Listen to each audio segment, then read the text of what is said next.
келесі, енді осы үш құқыққа тоқталайық балалар. Бірінші, екінші, үшінші. Бұл бізде көп сұрақтық жауаптарда келеді, сәйкестендіруде келеді, яғни сізге +2 балл алуға мүмкіншілігі бар сұрақтарға тоқталайық. Ең бірінші, иелену құқығы, пайдалану құқығы, билік ету құқығы. Бұл ненің құқығы? Бұл меншіктің құқығы балар. Меншікке иеленудің үш түрі бар. Ол иелену, пайдалану, билік ету. Иелену деген сөз түсінікті деп ойлаймын.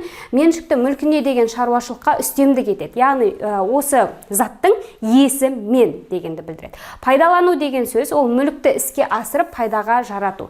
Мысалмен айтайық, мысалы мынау үй болатын болса балалар, үйдің иесі мен, яғни үйге иелік ету құқығы Маржанда. Енді ол Маржан ол үйді пайдаланғысы келуі мүмкін. Мен ол үйден кафетерий соққым келеді, немесе мен ол үйді басқа біреуге бергім келеді. Бұл жерде менің уже пайдалану құқығым жүзеге асады балалар. Енді билік ету құқығы дегеніміз, мысалға мен осыны басқа бір Бекзат деген адамға берейін үйді пайдалануға. Мен Бекзатқа айтамын, каждый айдың 30-ына сен маған осы үйден түсетін ақшаны бересің деп айтамын. Яғни бұл бізде билік ету. Мен ол адамның үстінен билік етем. Яғни мен өзімнің затыма өзім билік ете аламын деген сөз.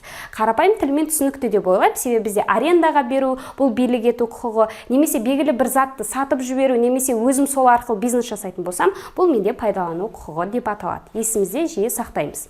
Келесі, жалпы меншік құқығына ие болудың екі түрі бар. Яғни мен қалай меншікке ие бола аламын деген сұраққа жауап берейін балалар. Себебі биыл осы сұрақтар жиі келді. Меншікке ие болудың екі түрі бар. Қазір соны сызып көрсетемін. Бірінші бастапқы құқық деп аталады, екіншісі туынды құқық деп аталады. Яғни бізде осы меншікке иеленудің балалар екі түрі бар екен, пайда болудың.